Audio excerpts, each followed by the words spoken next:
संयुक्ता श्रींकार गूढ़ार्थ महाविभूत्या ओंकार मर्म प्रतिपादिनीभ्यां नमो नमः श्री गुरुपादुकाभ्यां नमो नमः श्री गुरुपादुकाभ्यां नमो नमः श्री गुरुपादुकाभ्यां सर्वेभ्यो नमो नमः। अहं राजा पाठकः पुनरेकवारं लघुजातकस्य कक्षायां भवतां समेषां ज्योतिषानुरागिणां हार्दं हार्दं स्वागतं व्याहरामि। यथा वयं जानीमः मित्राणि, अद्य सोमवासरः, अतः अस्मिन् कालांशे वयं लघुजातकं पठिष्यामः। आप सभी का इस लघुजातक की कक्षा में मैं राजा पाठक पुनः एक बार हार्दिक स्वागत एवं अभिनंदन करता हूं। जैसा कि हम सभी जानते हैं कि यह शाम को 3:45 से जो 3:45 का समय है, यह ज्योतिष शास्त्र का कालांश है और अस्मिन् कालांशे वयं प्रतिदिनं ज्योतिष शास्त्रम् अधिकृत्य किंचित पठामः। अतः अद्यापि वयं अस्मिन् कालांशे ज्योतिष शास्त्रमेव पठिष्यामः। जैसा कि हम सभी जानते हैं कि इस कालांश में हम प्रतिदिन ज्योतिष शास्त्र को पढ़ते हैं और प्रतिदिन जो है भिन्न भिन्न कक्षाएं चलती हैं। आज सोमवार है, अतः आज भी हम जो है ज्योतिष शास्त्र को पढ़ेंगे और आज जो है इस कालांश में मैं आपको लघुजातक ग्रंथ जो है इसको हम लोग पढ़ेंगे और हम लोग इस पर चर्चा करेंगे। आप जानते हैं कि विगत कक्षाओं में हम कुछ बिंदुओं पे चर्चा कर चुके हैं, जैसे कि कह सकते हैं कि राशियों की चर स्थिर द्विस्वभाव इत्यादि संज्ञाएं, राशियों का जो है दिशाओं में स्थापन, इसके बाद से हम लोगों ने नवमांश को पढ़ा था, फिर जो है द्वादशांश को पढ़ा था, फिर दृष्कांड को पढ़ा, फिर होरा पढ़ा। तो एक बार हम सरसरी निगाह से इसकी आवृत्ति करने के बाद से आज कक्षा को आगे बढ़ाते हैं। जैसा कि हम सभी जानते हैं कि एक द्वादशांश में जो है प्रत्येक राशि का उसी राशि से द्वादशांश आरंभ करके जो हम द्वादशांश की गणना करते हैं। मेष आदि राशियों के नवमांश के गणना के क्रम में हमें क्या करना होता है, कहते हैं मेषा नवांश का नाम अज मकर तुला कुलीराद्याः। अगर मेषादि राशियों का नवमांश जानना हो तो आपको बताया था कि एक जो है नवमांश होता है वो 3 अंश 20 कला का होता है। तो मेषादि राशियों में जो नवमांश गणना की विधि है आपको बताया था। इस नवमांश गणना की विधि में आपको कहा क्या कि एक क्रम का ध्यान रखना है और वो क्या है, अज मकर तुला कुलीराद्याः। अनेन क्रमेण नवमांसादिकानां गणना प्रायशः अस्माभिः नवमांश ज्ञाने क्रियते। ततः किं भवति, द्वादशांशे किं भवति, तर्हि द्वादशांशे वस्तुतः राशिणां यत् खलु संख्या वर्तते तेनैवाधारेण वस्तुतः द्वादशांश से गणना भवति। किस प्रकार से उसमें करेंगे, तो कहते हैं कि जो राशि जहां से है वहीं से हम गणना आरंभ करेंगे। मेष में मेष से गणना आरंभ होगी, वृष में वृष से होगी, मिथुन में मिथुन से होगी। अच्छा ठीक है, तो ये द्वादशांश हो गया। और बताया कि नवमांश में क्या करना था, तो नवमांश में अज मकर तुला कुलीर के क्रम से हमें गणना करनी थी। मतलब मेष राशि की गणना मेष राशि से शुरू होगी और प्रथम जो नवमांश होगा वो 3 अंश 20 कला का होगा, दूसरा जो है 6 40 का होगा और तीसरा जो है 10 जो है अंश तक का होगा। मतलब 3 अंश जो है 3 अंश 20 कला, 6 अंश 40 कला और तीसरा जो नवमांश होगा वो है आपको 10 अंश का। इसी तरीके से जो है कि 10 से 13 20 16 40 और फिर जो है आपको 20 अंश, फिर ऐसे ही जो है 23 20 26 40 और फिर 30 अंश। इस तरीके से नवमांश की गणना होती है। फिर इसी क्रम में हम करते क्या है कि वृष राशि की गणना जो है मकर राशि से शुरू होती है, अज मकर। इसी तरीके से मिथुन राशि की गणना जो है तुला राशि से, और जो है आपके क्या बोलते हैं कर्क राशि की गणना जो है अज मकर तुला कुलीर मतलब कर्क राशि से ही शुरू होगी। और पुनः जो है 4 राशियों का क्रम यही जो है आपका चलता जाएगा, जैसे कि हम लोगों ने पिछली क्लास में देखा था। अब इसके बाद से दृष्कांड किसे कहते हैं, तो एक राशि का जो तृतीय भाग होगा वो क्या कहलाएगा, दृष्कांड कहलाएगा। मतलब एक राशि का मतलब हो गया, यदि हम देखेंगे कि 30 अंश की अगर एक राशि है तो 30 अंश के एक राशि में हम यदि 10 से जो है 3 से भाग देते हैं तो हमारा जो है 3 दहिया 30 और क्या होगा हमारा 10 अंश का एक दृष्कांड सामने आता है। तो अब दृष्कांड के गणना में क्या है कि जो पहला दृष्कांड होगा किसी भी राशि का, वह दृष्कांड उसी राशि का माना जाता है, मतलब उसी राशि का होगा। द्वितीय जो दृश्यकाल है वो उससे पंचम राशि का, और जो तृतीय दृश्यकाल है वो नवम राशि का। तो क्या कहते हैं कि दृश्यकालाः प्रथम पंच नवपानाम। दृश्यकालस्य गणना कथं भवति तर्हि प्रथम पंच नवपानाम इत्यनेन नियमेन इत्यनेन क्रमेण तत्र दृश्यकालादिकानां गणना अस्माभिः क्रियते। तदनन्तरं होरायाः चर्चा समायाति। होरायाः प्रसंगे आचार्यः प्रतिपादयति किं समगृह मध्ये शशि होरा विषमभ मध्ये रवि शशिनो सा।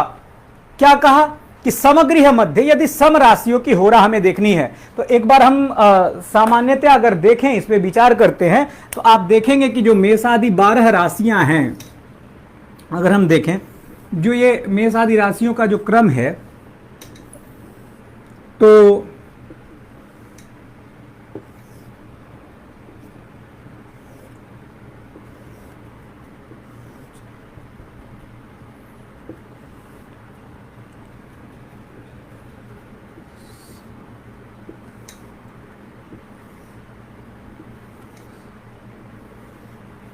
ये अब हम इसमें 12 राशियों की स्थापना सामान्यतया कर देते हैं। तो यदि हमने यहां पे किया मेष, वृष, मिथुन, कर्क, सिंह, कन्या, तुला, वृश्चिक, धनु, मकर, कुंभ एवं मीन,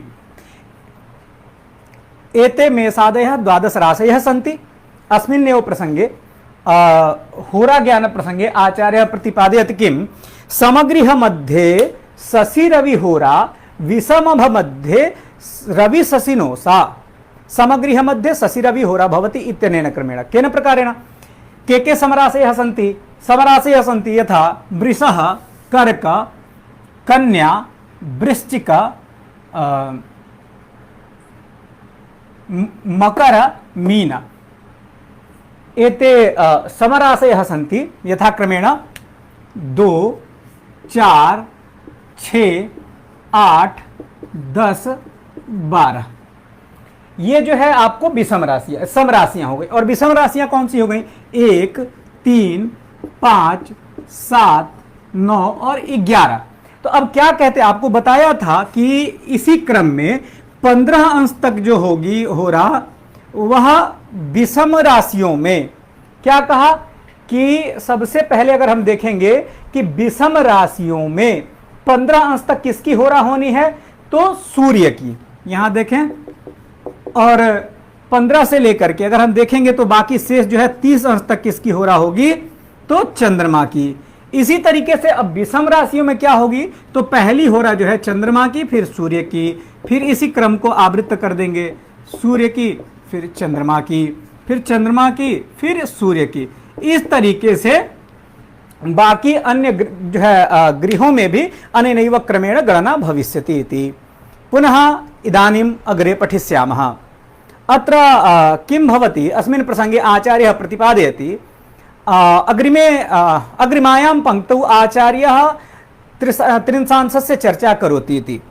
कथं त्रिंशांशकादिकानां गणना कथं भवति इत्यस्मिन् प्रसंगे आचार्यः अस्मिन् श्लोके वा अग्रिमायां पंक्तौ किं प्रतिपादयति, कुजयम जीवज्ञसिताः पंचेन्द्रिय वसुमुनीन्द्रियांसानां विषमेषु समर्थेषु उत्क्रमेण त्रिशांशपाः कल्प्याः। आचार्यः किं प्रतिपादयति, पुनरेकवारं दत्तावधानेन शृण्वन्तु। कुज यम जीवज्ञसिताः पंचेन्द्रिय वसुमुनीन्द्रियांसानां विषमेषु समर्थेषु क्रमेण त्रिशांशपाः कल्प्याः। आचार्यः अस्मिन् श्लोके प्रतिपादयति किं यत् विषम राशिषु वस्तुतः अत्र रास्यादिकानां विभागाः अपि वर्णिताः सन्ति।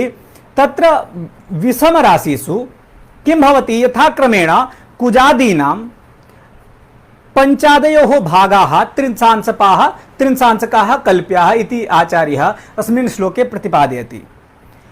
अस्मिन् त्रिंशांश गणनायाम किम भवति, इस त्रिंशांश की गणना में क्या होता है, जैसे आप देखेंगे कि नौमांश में हमने 9 से भाग दिया था, जो है आपको यहां जब देख रहे थे कि द्वादशांश में जो है 12 का भाग दिया, सप्तमांश में 7 का भाग देते हैं, लेकिन यहां पे जब हम बात त्रिंशांश की करते हैं तो हम त्रिंशांश में 30 से भाग नहीं देते हैं।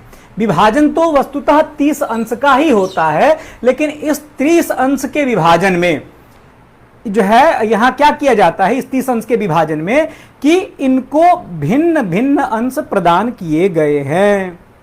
अब कैसे भाई, आखिर इसकी गणना आचार्य कैसे बता रहे, कैसे करना है?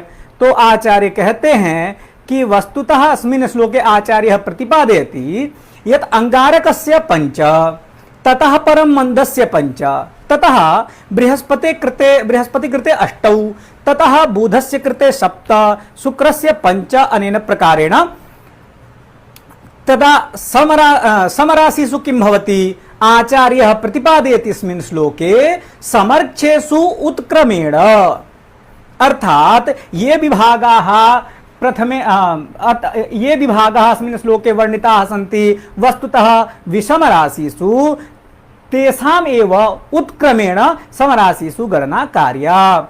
आचार्य किम प्रतिपाद्य, आचार्य क्या बता रहे हैं यहाँ पे? कह रहे हैं कि विषम राशियों में क्या कहा, एक बार श्लोक का आप देखेंगे अगर शब्द जो है तो कहते कुज मतलब मंगल, यम मतलब शनि, जीव मतलब बृहस्पति, ज्ञ मतलब बुध और सित मतलब शुक्र। ये क्या है? त्रिंशांशों के स्वामी हैं, कुज यम जीव ज्ञ सिताः।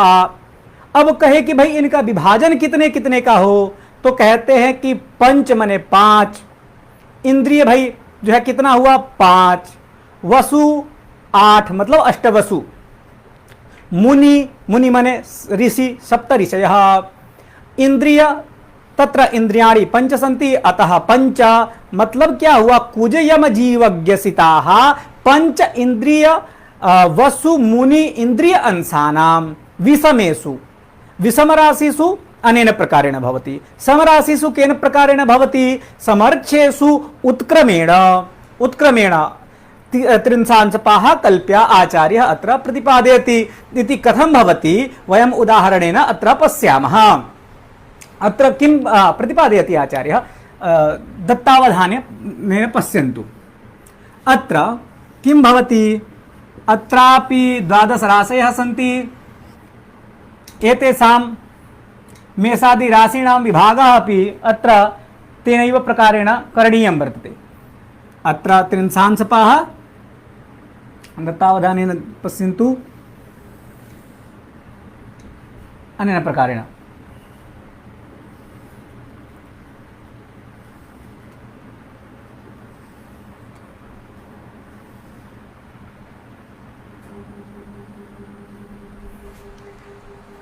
अत्र विभागस्य स्वरूपम इत्थम वर्तते। लाइट चला गया इसलिए आपको थोड़ा अंधेरा लग रहा होगा, अगर बोर्ड पे खैर देखें आप ध्यान से आपको दिखाई देगा। अब क्या स्थिति है? कहा कि एक क्रम हम और बढ़ा लेते हैं।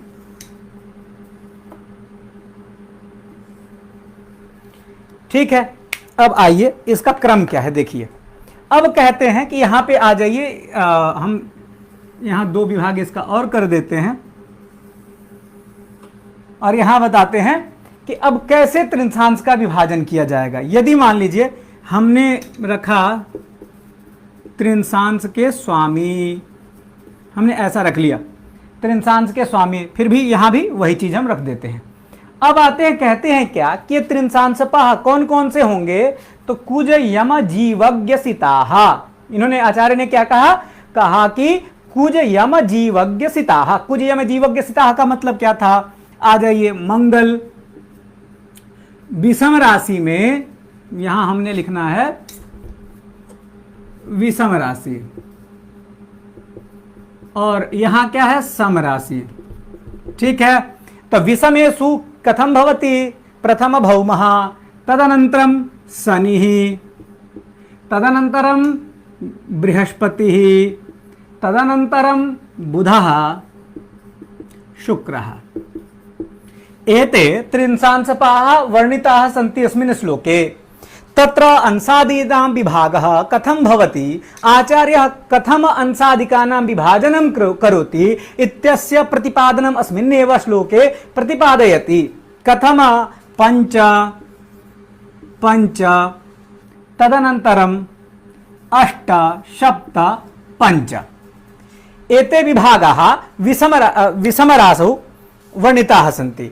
तदनन्तरं समराशिषु किं भवति, अत्र समराशिषु उत्क्रमेण किं प्रतिपादयति आचार्यः, विषमेषु इयं स्थितिः भवति। तदनन्तरं समराशिषु किं करणीयं वर्तते, समरासौ किं भवति, समरासौ वस्तुतः समर्थ्येषु उत्क्रमेण अर्थात विपरीतक्रमेण अर्थात विषमराशिषु चेत् इत्थं गच्छति तर्हि समराशिषु इत्थं भविष्यति। कथम प्रथमस्तावत् शुक्रः, तदनन्तरं बुधः, तदनन्तरं बृहस्पतिः, शनैश्चरः, भौमः। तदनन्तरं किं भविष्यति, अंशानां विभाजनमपि उत्क्रमेण एव भविष्यति। केन प्रकारेण, पंच सप्त अष्ट पंच पंच। त्रिंशांशस्य विभागाः अनेन प्रकारेण आचार्यैः अस्मिन् श्लोके वर्णितम्। इस प्रकार से आचार्य ने त्रिंशांश का वर्णन किया है इस श्लोक में। मुझे आशा है कि आपको दिखाई दे रहा होगा। यहां सबसे पहले क्या किया कि त्रिंशांश को बांटा कितने कितने अंश में, तो कहा कि विषम राशियों का विभाजन अलग होगा और सम राशियों का विभाजन अलग होगा। विषम राशि में क्या होगा, तो कहते हैं कि 5 5 8 7 5 अंश का विभाजन होगा। चलिए, और सम राशि में कहा कैसे विभाजन करेंगे, तो उत्क्रमेण। अब ये बड़ी स्थिति मतलब कठिन होते चली जाती है कि इसको याद कैसे करें। चलिए, तो त्रिंशांश को यदि हमें याद करना हो तो मैं आपको छोटा सा एक तरीका बताता हूं कि जैसे आप याद कैसे इसको रख पाएंगे। तो यहां कहते हैं, अगर ध्यान देंगे आप, कि आप कुछ मत करिए, एक चीज आप ध्यान रखिए, SUBGSM, GSM सिम जानते हैं, और सबसे सब्जेक्ट है क्या इसका, GSM। तो अब हमने यहां क्या करना है, अगर ये तो हो गया आपको जो है कि ग्रहों का विभाजन, और कहते हैं कि जब SUBGSM, ये SUBGSM का की जो पद्धति है वो किसमें घटती है, तो ये है आपके सम राशियों में। ये भाई पद्धति के, ये विभाजन किसका है, तो ये कहते हैं सम राशियों का। और ठीक है, तो हमें ये क्रम तो सम राशियों का मालूम हो गया, और हम क्या करेंगे, अच्छा अंश कितने का विभाजन होगा, तो अगर हम कह लें कि जैसे सम राशियों में क्या हो रहा था कि 5 7 8 5 5 5 8 7 5 5, ये आपको एक नंबर याद रखना है। तो ये जो है SU से शुक्र, B से बुध, G से गुरु, S से शनिश्चर और M से मंगल, इस प्रकार से इनका विभाजन त्रिंशांश का पूर्ण होता है। चलिए, अब आते हैं कि अत्र किं भवति, अग्रिमायां पंक्तौ आचार्यः प्रतिपादयति, अग्रिमे श्लोके किं प्रतिपादयति, राशीणां कालबलं दिग्बलं च केन प्रकारेण प्रतिपादयति, नृचतुष्पद कीटाप्य बलिनः प्राग दक्षिणा परोत्तरगाः संध्या द्युरात्रि बलिनः कीटा नृचतुष्पदाश्चैवम्। अस्मिन् श्लोके आचार्यः राशीणां दिग्बलं कालबलं च प्रतिपादयति। केन प्रकारेण, नृचतुष्पद कीटाप्य बलिनः प्राग दक्षिण अपर उत्तरगाः संध्या द्युरात्रि बलिनः कीटा नृचतुष्पदाश्चैवम्। केन प्रकारेण आचार्य अस्मिन् श्लोके प्रतिपादयति, अस्मिन् श्लोके आचार्य कथयति किम्, नृराशयः अर्थात पुरुष स्त्री ये विभागाः, पुंस्त्री विभागाः वर्णिताः सन्ति, तेषामेव क्रमेण ये नृराशयः सन्ति, नरराशयः सन्ति, यथा मिथुन, कन्या, तुला। अत्र आचार्यः वस्तुतः किं प्रतिपादयति, कालबलं कथयति किं, नृ चतुष्प आचार्य अत्र प्रतिपादयति नृ चतुष्पद कीट आप्य बलिनः। क्या बता रहे हैं आचार्य? नृ मतलब, अब देखिए ये नृ और चतुष्पद आप ये कैसे जो है इसको जानेंगे कि कौन सी राशियां जो है नृ संज्ञक हैं, कौन सी जो है चतुष्पद संज्ञक हैं, कौन सी कीट संज्ञक हैं और कौन सी जो है जलचर संज्ञक हैं। तो क्योंकि आचार्य ने यहां स्पष्ट रूप से कहा कि नृ चतुष्पद कीटा पे बलिनः, मतलब जो है ये जो राशियां हैं, जो नृ राशियां हैं, चतुष्पद राशियां हैं, कीट राशियां हैं और जो है आप्य मतलब जो जलचर राशियां हैं, ये क्रम से कहां बलवान होती हैं भाई? तो प्राग, दक्षिण, अपर, उत्तर ग्रह। प्राग मतलब पूरब में, दक्षिण मतलब दक्षिण में, अपर मतलब पश्चिम में और उत्तर ग्रह माने उत्तर दिशा में। ये राशियां अगर इन स्थानों में स्थित हों तो ये बली होती हैं। यहां दिशा का पर्याय अगर आप देखेंगे तो आचार्य का यहां दिशा से जो तात्पर्य है वो जन्मांग के भावों से है। अर्थात कहने का तात्पर्य है कि जैसे लग्न में क्या होगा, द्विपद राशियां बलवान होंगी, दक्षिण दिशा अर्थात दशम लग्न में जो है आपकी चतुष्पद राशियां बलवान होंगी, और इसी तरीके से पश्चिम दिशा अर्थात सप्तम राशि में जो है सप्तम लग्न में आपको जो है कीट राशियां बलवान होंगी, और उत्तर दिशा में जो है आपको उत्तर दिशा अर्थात चतुर्थ लग्न में जो है वो जलचर राशियां आपकी बलवान होंगी। तो ये तो हो गया आपको दिक्बल। और काल बल में क्या कहते हैं आचार्य यहां पे कि संध्या द्यु रात्रि बलिनः कीटाः नृ चतुष्पदाश्चैवम् चतुष्पदाः च एवं अनेनैव प्रकारेण बलान्विताः भवन्ति इति अस्मिन् श्लोके आचार्यः प्रतिपादयति। किं प्रतिपादयति? यत् संध्याद्युरात्रि बलिनः कीटा नृ चतुष्पदाश्चैवम्।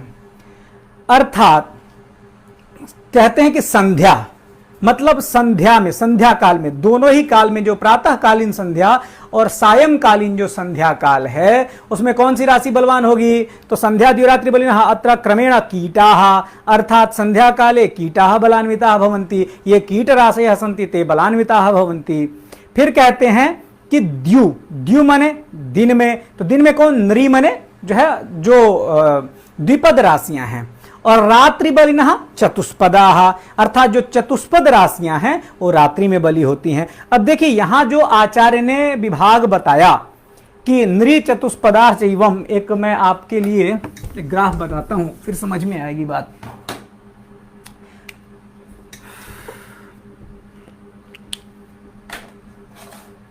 इस क्रम में आचार्य आपको बताते हैं कि अगर हम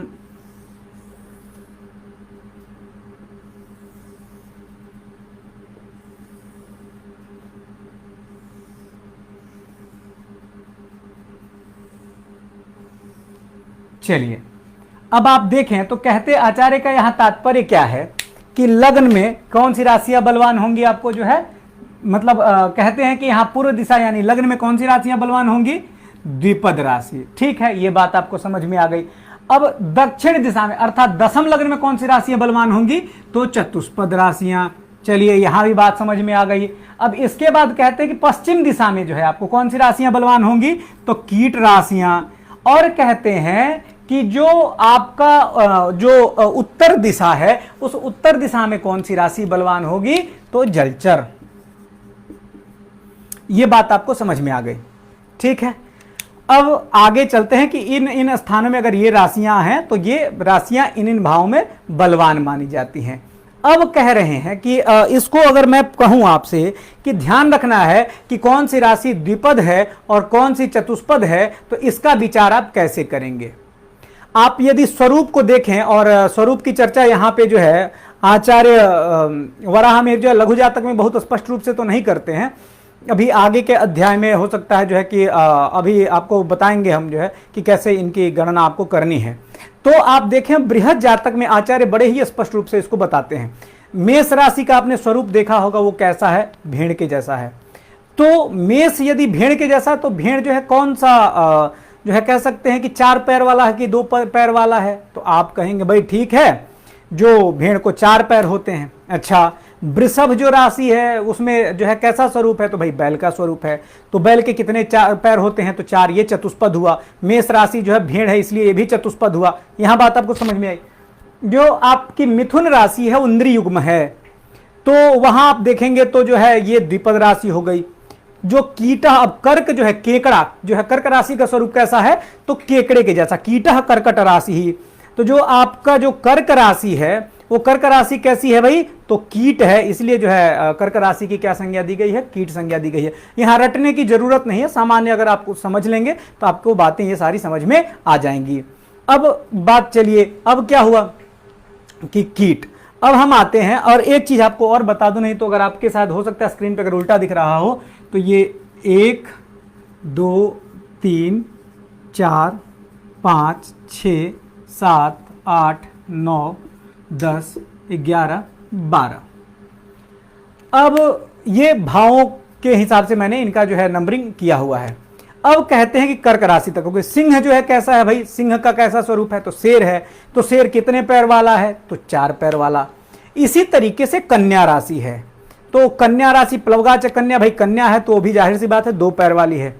और कर्क सिंह कन्या। जो तुला राशि है उसमें भी एक पुरुष जो है वो तुला लेकर के खड़ा है, तो जो है तुला राशि भी क्या है, द्विपद है। और वृश्चिक राशि जो है वो सरीसृप है, और जो है सरीसृपो वृश्चिकश्च कथितः, भाई वो जाहिर सी बात है रेंगती है। कर्क सिंह कन्या तुला वृश्चिक वृश्चिक। धनु राशि कैसा है, अब आप देखेंगे कि धनु राशि में क्या है कि ये द्विपद और चतुष्पद में थोड़ा जो है विचार किया गया है, आचार्य इसको भी आगे बताएंगे। तो आप एक देखेंगे कि जो धनु राशि का स्वरूप है उसमें पीछे का जो भाग है वो पशु का है, और आगे का जो है धड़ जो है, एक आदमी धड़ से जो है वो धनुष लेकर के खड़ा है। तो चापी नरोस्व जघनो, कहा ना कि जो पिछला भाग है वो क्या है, अश्व का है, और जो अगला भाग है वो जो है एक पुरुष है धनुष लिए हुए खड़ा है। तो धनु राशि का जो पीछे का भाग है वो चतुष्पद है, और जो पूर्वार्ध है तो वो क्या है, द्विपद राशि है। मकर आप देखेंगे तो मगरमच्छ है, वो जलचर है। और कुंभ जो राशि है उसमें वो जो है आपको द्विपद है। और मीन राशि है, यह जो जलचर राशि है। तो इस तरीके से आचार्य ने विभाजन यहाँ पे बताया है, और यहाँ आपको इसे रट्टा मारने की जरूरत नहीं, थोड़ा सा भी समझ लेंगे तो पूरी बात आपको समझ में आ जाएगी। अब ये आचार्य जस्ट इसी श्लोक के बाद से यहाँ तुरंत बता रहे हैं, क्या बता रहे हैं कि जैसे मैंने आपको बताया, अगर ऐसे समझ में आ गया होगा तो ये बहुत ही सहज से आपको समझ में आ जाएगा। आचार्य क्या कहते हैं कि मेष वृष धन्वी सिंहा चतुष्पदा। देखिए मेष जैसे आपको बताया था कि मेष का स्वरूप जो है भेड़ का है, वृष का जो है आप बैल का है, धनु का आपको बताया ही, सिंह मेष वृष धन्वी सिंहा चतुष्पदा। और क्या कह रहे हैं आचार्य, अग्रिमे किम प्रतिपादयति, मकर पूर्व भागश्च कीटः कर्कट राशि सरीसृपो वृश्चिकश्च कथितः। मकरस्य पश्चिमार्धम गेयो मीनश्च जलचरः ख्यातः। मिथुन तुला घटकन्या द्विपदाख्या धन्वी पूर्व भागश्च। आचार्यः अस्मिन् श्लोके किं प्रतिपादयति, चतुष्पद राशयः ये सन्ति, के सन्ति ते मेष वृष सिंह धन्वी एते एवं च मकरस्य पूर्वार्धम एते दक्षिणस्थाः बलिनो भवन्ति, अर्थात दशम भावगताः बलिनः स्युः। ये कीटः यह राशि कीटः वर्तते, यथा कीटः कर्कट राशि, कर्कट राशि कीट संज्ञकः। कीटः कर्कट राशि वृश्चिकश्च, कीटः कर्कट राशि अत्र अस्मिन् श्लोके आचार्यः प्रतिपादयति, तत्र स पश्चिमस्थो बलिः। सरीसृपो वृश्चिकश्च कथितः, वृश्चिक राशि सरीसृपः कथितः।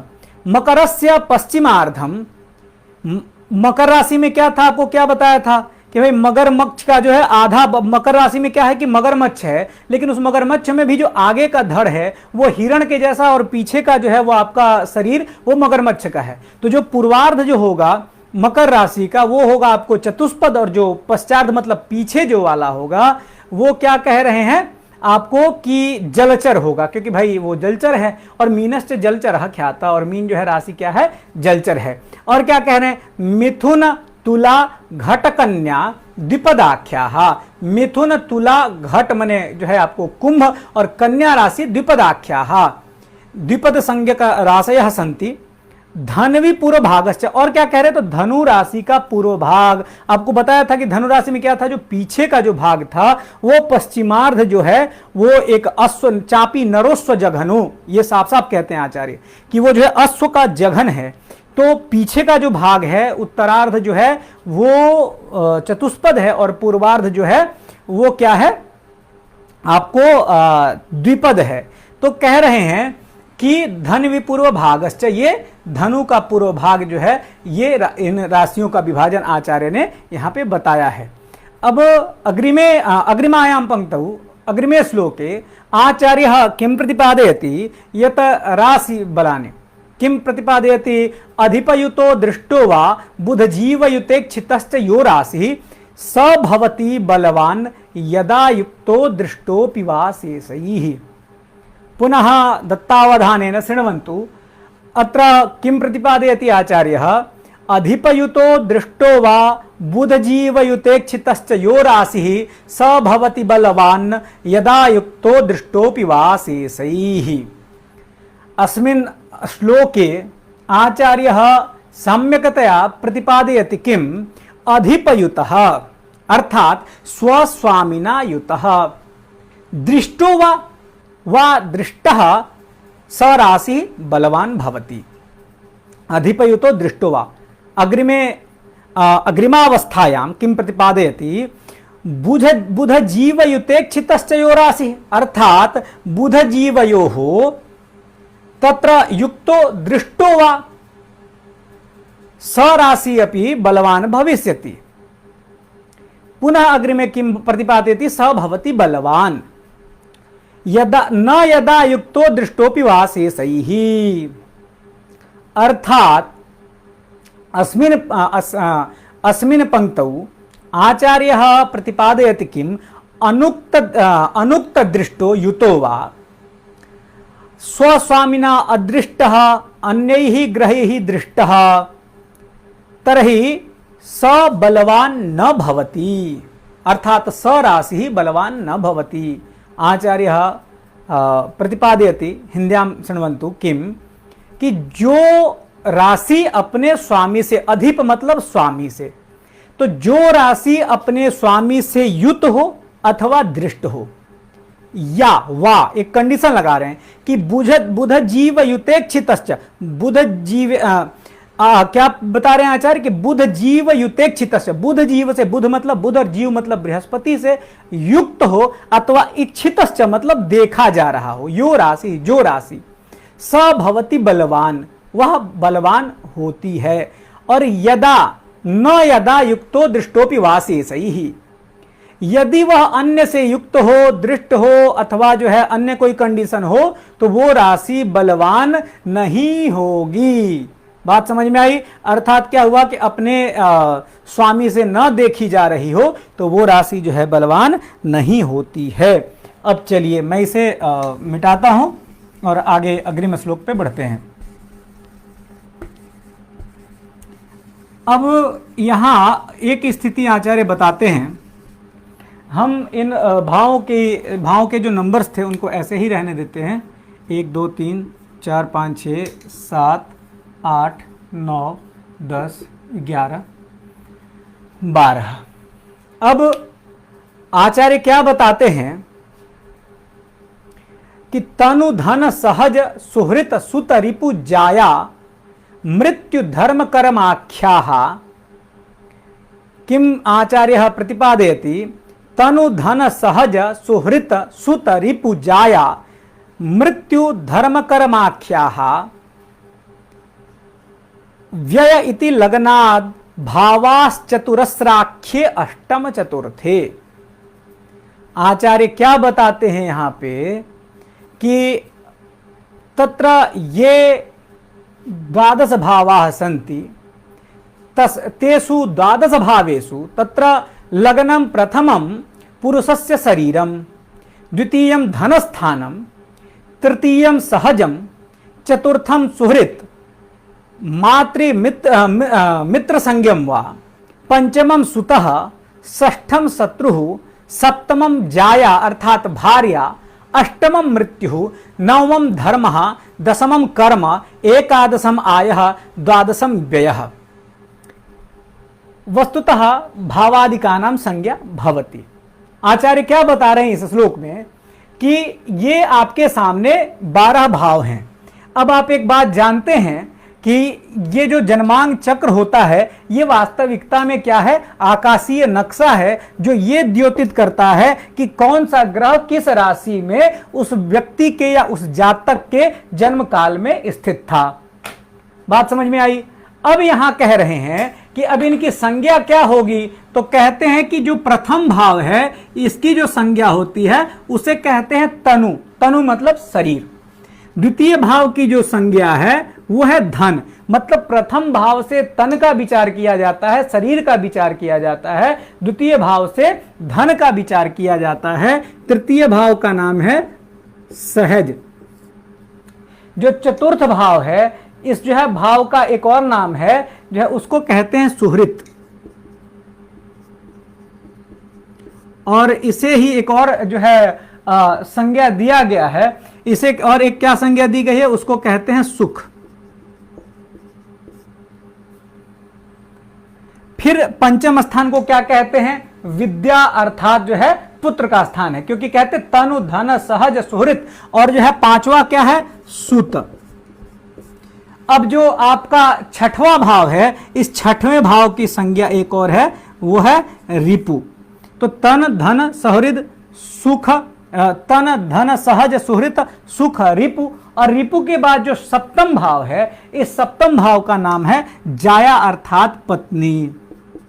तो सप्तम की आचार्य क्या संज्ञा करते हैं, जाया। और इसके बाद क्या कहते हैं कि जो आठवां भाव है उसका नाम है मृत्यु। फिर जो है नवम का धर्म, दशम का कर्म, एकादश का आय, एवं द्वादश भाव की क्या संज्ञा है, व्यय।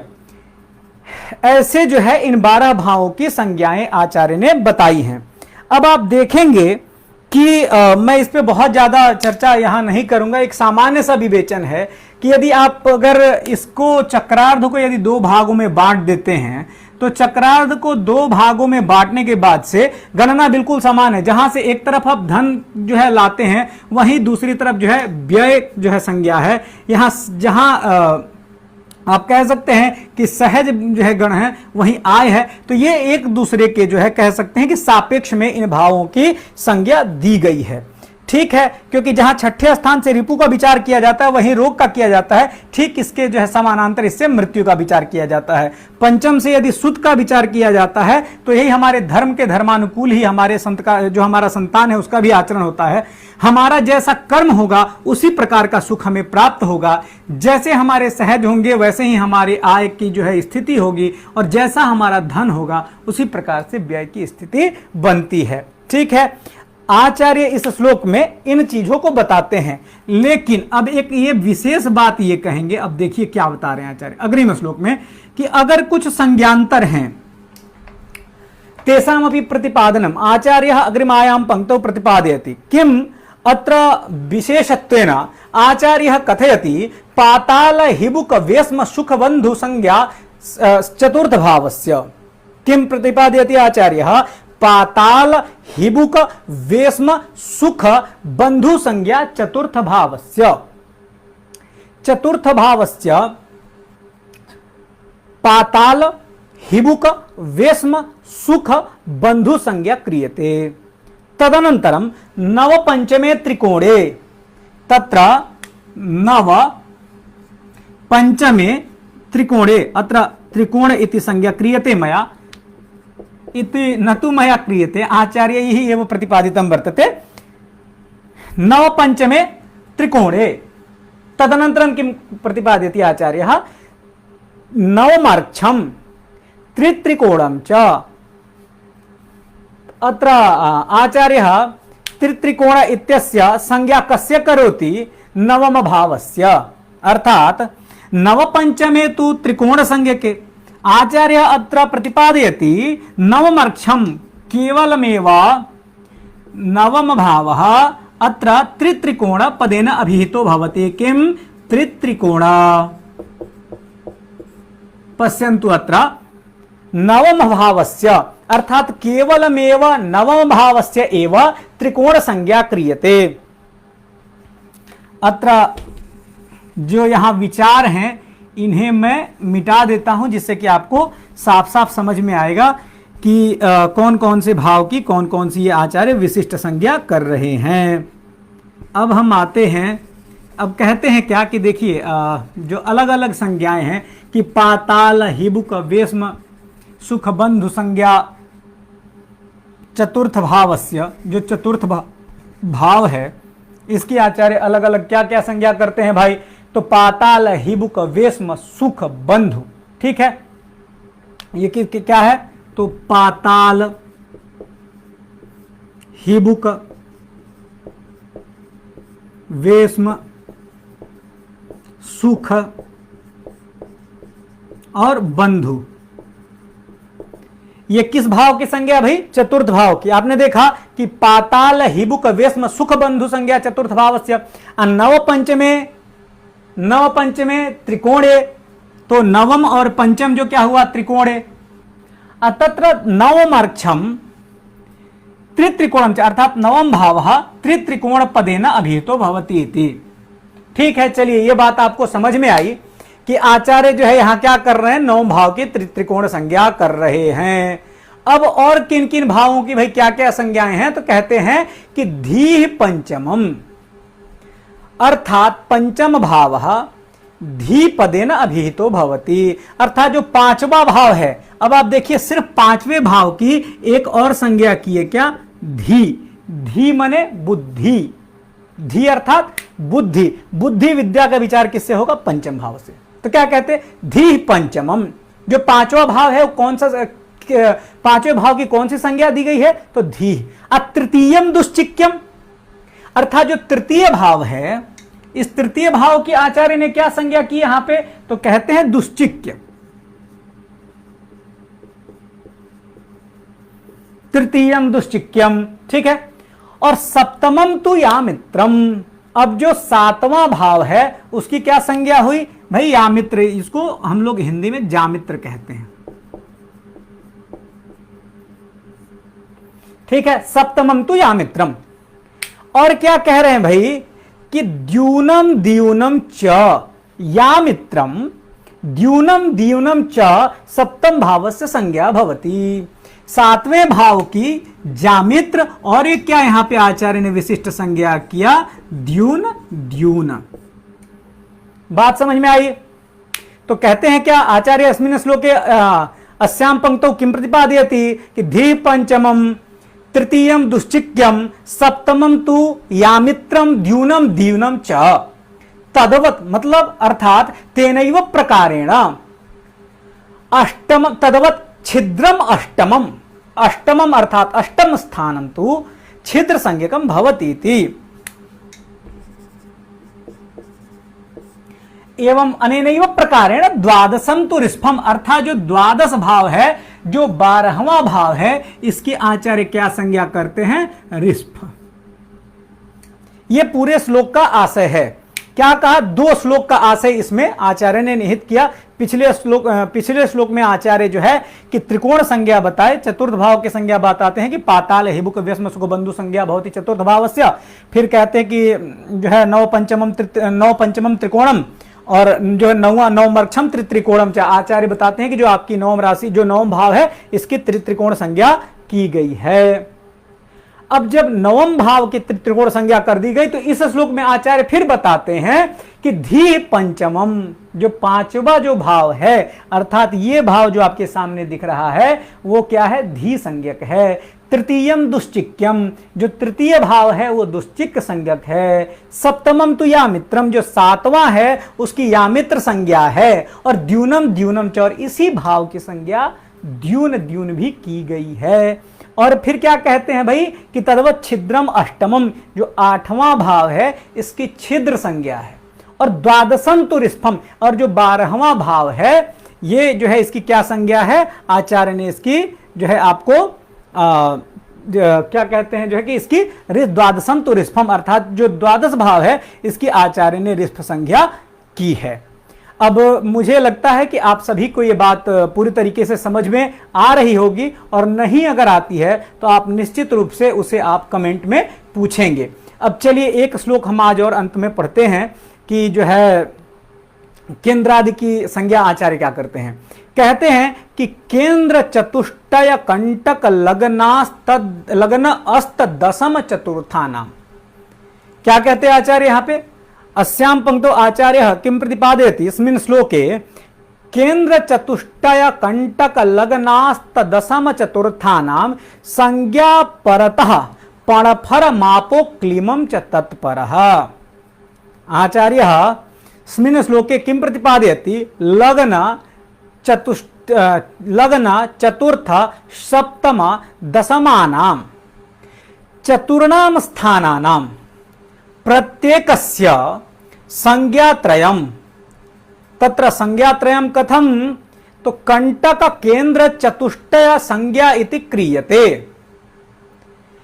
तस्मात् अर्थात केंद्रात् परम, केंद्रात् परस्य अस्मिन् क्रमे वस्तुतः पणफर तदनन्तरम् आपोक्लिम इति आचार्यैः संज्ञा क्रियते। कथम इति दत्तावधानेन उदाहरणे पश्यन्तु। एक बार हम इसको मिटाते हैं, आपको जहां तक मुझे आशा है कि यह बात पूरी समझ में आ गई होगी। अब इस क्रम में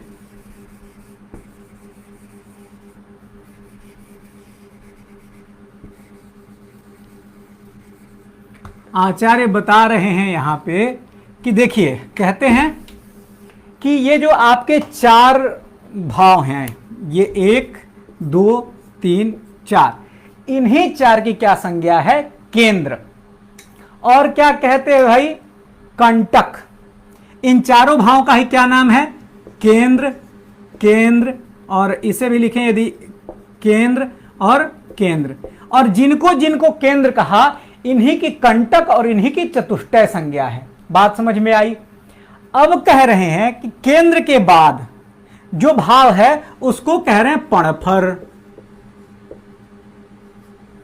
केंद्र के बाद क्या होगा? पणफर। और तदनंतर जो है किसकी संज्ञा दिया आचार्य ने? तो वो कहते हैं आपोक्लीम। क्या कहा आचार्य ने? कि आपोक्लीम।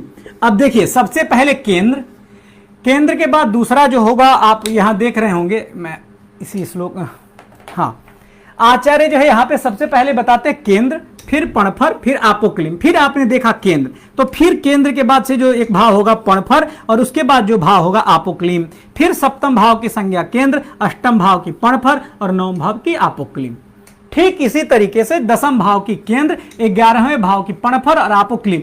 मतलब क्या होगा कि जो प्रथम भाव से लेकर के द्वादश भाव पर्यंत जो गणना हो रही है, यह गणना केंद्र पणफर आपोक्लिम, केंद्र पणफर आपोक्लिम, केंद्र पणफर आपोक्लिम, केंद्र पणफर आपोक्लिम के क्रम से होगी। बात समझ में आई? तो अब यह आचार्य ने क्या कहा कि संज्ञा परतः पणफर आपोक्लिमम च तत्परतः, मतलब उसके बाद से जो है पणफर और आपोक्लिम ऐसी संज्ञा करते हैं। तो चलिए एक बार फिर से आप देख लीजिए, केंद्र पणफर आपोक्लिम, केंद्र पणफर आपोक्लिम, केंद्र पणफर आपोक्लिम, फिर यहां आचार्य कहते हैं केंद्र पणफर आपोक्लिम।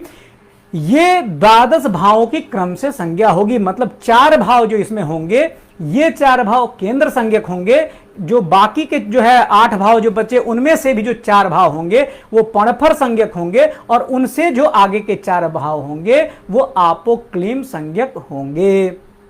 अब जहां तक मुझे बात समझ में आ रही है कि आज विविध उदाहरणों के माध्यम से आपको बात समझ में आ गई होगी, और अगर जो है नहीं आती है, अगर कोई बात आपको समझ में, तो आप निश्चित ही, हमें आशा है कि आप उसे हमें हमारे जो संकाय का जो हमारे विभाग का पेज है कि डिपार्टमेंट ऑफ ज्योतिष SSVV, आप उस पर निश्चित ही आप अपने शंकाओं को हमें भेज सकते हैं, और आप लघु जातक ग्रंथ लेकर के भी पढ़ने की कोशिश करें। आपको इसी तरीके से जो है हर पाठ के प्रति जो है दत्तचित्त होकर के यदि आप पढ़ते हैं और श्रवण करते हैं, तो निश्चित है आगे के बड़े ग्रंथों में भी आपका प्रवेश बहुत सहजतया हो जाएगा। तब तक के लिए सबको प्रणमामि विरमामि। जयतु संस्कृतम, जयतु भारतम।